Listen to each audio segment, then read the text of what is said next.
Essa é a primeira entrada do Conexão do dia 24 de maio.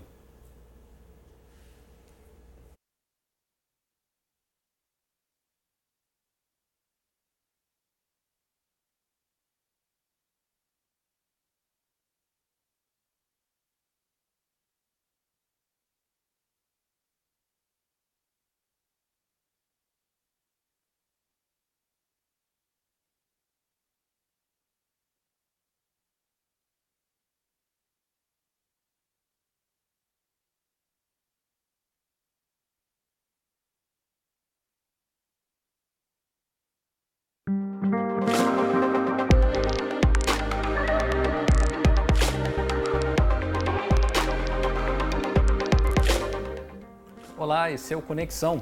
Você sabe a diferença entre transtornos de aprendizagem e transtornos comportamentais? Pois é, muitas vezes quando uma criança apresenta uma hiperatividade, por exemplo, os responsáveis logo associam a um problema de aprendizagem, mas não é bem assim. Na conversa que eu vou ter agora com a psicopedagoga Luciana Brits, vamos explicar essas diferenças e quais são os tratamentos adequados. Olá, Luciana, você me ouve bem? Obrigado pela participação. Olá, Bernardo. Ouço sim. Muito obrigada pelo convite. Maravilha. Vamos começar fazendo essa distinção, a diferença entre transtorno e dificuldade. Qual que é?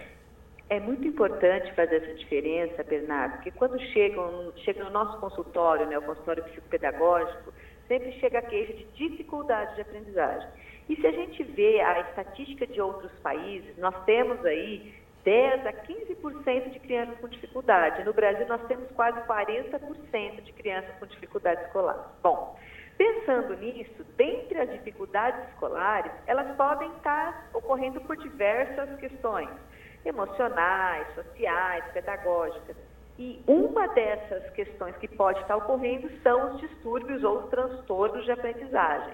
Né? Então, é muito importante a gente pensar nisso. Os transtornos de aprendizagem, eles costumam acometer aí 4% das crianças. Então, é algo que a gente tem que pensar que nesse universo aí de 30% a 40%, somente 4% realmente apresentam transtornos de aprendizagem.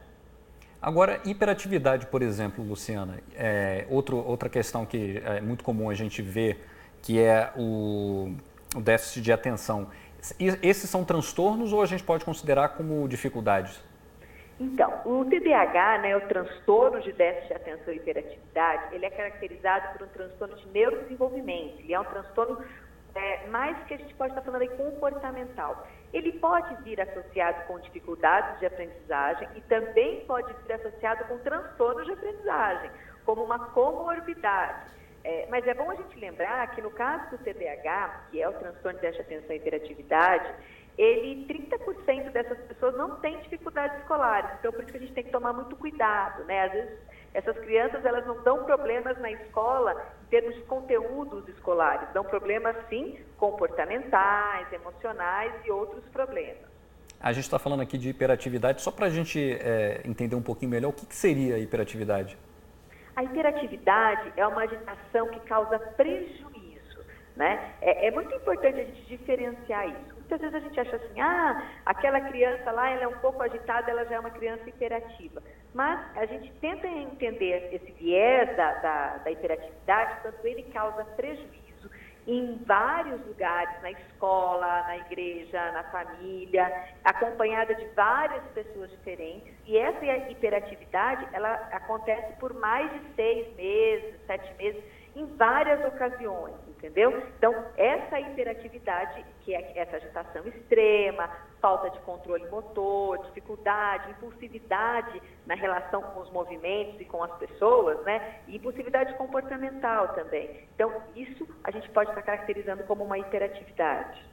Tá certo. Agora, em relação a problemas de memória, Luciana, o que está por trás disso? Existem quadros que a gente possa dizer que de fato é um transtorno também?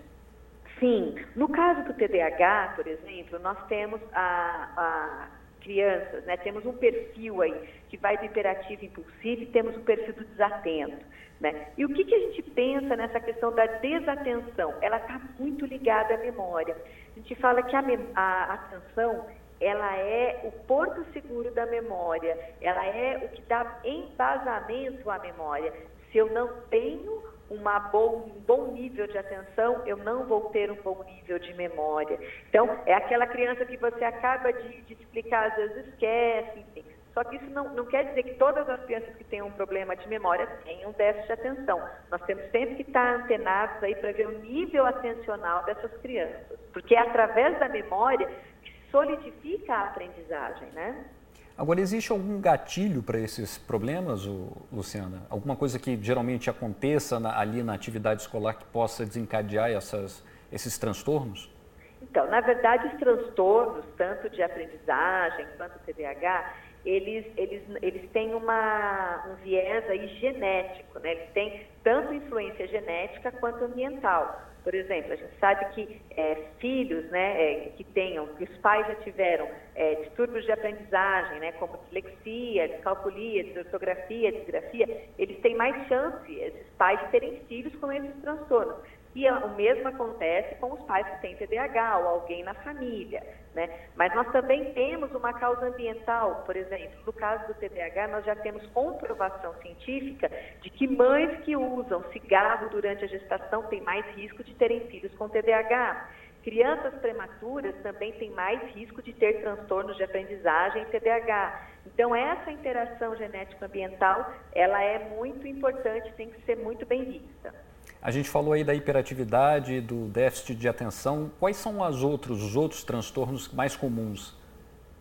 Em termos de transtornos de aprendizagem, a gente tem a dislexia, a descalculia, a desortografia, a disgrafia, né? Que são caracterizados como transtornos de aprendizagem. Esses transtornos, como eu disse, eles acometem cerca de 4% da população.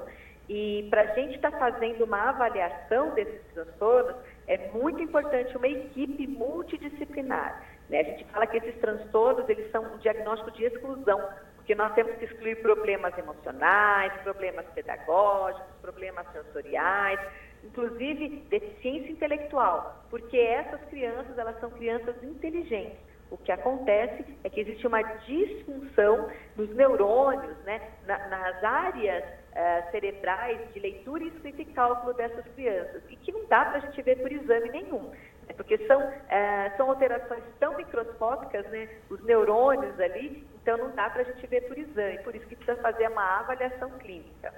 A gente está falando de situações que geralmente acontecem dentro das salas de aula, mas os pais têm um papel importante também para identificar, né, esses sintomas. Com certeza, porque essas crianças, elas vão dando dicas para a gente desses atrasos. Por exemplo, criança que demora para falar, né? A criança está lá com 2 anos, não fala ainda, a gente já sabe que isso é um sinal de risco para transtorno de aprendizagem, né? A criança que está lá tem dificuldade de sono, alteração de sono, não dorme, está com 2 anos, tem muitas dificuldades de sono, isso pode ser Eu acho que a gente perdeu o contato. Tem vários sinais. Luciana, você está me ouvindo bem agora? A gente perdeu um pouco, falhou a sua ligação. Vamos só recuperar essa informação. A gente estava conversando aqui sobre o papel dos pais em identificar esses sintomas, né? Sim. Então, é muito importante, e os pais, eles conseguem fazer a identificação desses sintomas se eles forem orientados para isso. Por quê? Porque nós temos, assim, uma série de sinais precoces, por exemplo, criança que está com 2 anos e ainda não fala, ou fala poucas palavras. Uma criança com 1 ano já tem que estar falando pelo menos aí 50 palavras, né? E essa criança apresenta dificuldades para estar falando com 2 anos. Isso é um sinal que pode ter aí um transtorno de aprendizagem, porque esses sinais, esses transtornos de aprendizagem, comportamento, eles dão sinais desde pequeno, né? A criança vai mostrando isso. A criança está lá com 2, 3 anos, não consegue dormir, extremamente agitada, não consegue nem brincar, de tamanha a agitação dela. Então, os pais têm que ficar atentos a isso, está levando para o profissional. Uma criança, por exemplo, de 3, 4 anos, adora musiquinha, adora ver livrinho, ver letrinhas, mas essa criança não se interessa por nada de escrito, não guarda a musiquinha na cabeça, tem muitas dificuldades de coordenação motora. Então, então essa criança, ela pode ter um transtorno de aprendizagem, porque isso é um dos sinais. Então, existem sinais que mostram para a gente que alguma coisa não vai bem no desenvolvimento dessa criança, e daí a detecção precoce é o que há de melhor para fazer a intervenção precoce. Tá certo, Luciana. Obrigado pelas suas explicações. Infelizmente, o nosso tempo acabou. Sempre que tiver novidades na área, por favor, entre em contato com a gente, participe aqui do Conexão. Obrigado, viu? Muito obrigada, Bernardo. Eu que agradeço. A você de casa também, muito obrigado pela companhia. Se quiser rever essa e outras entrevistas, é só acessar o futuraplay.org. Até a próxima!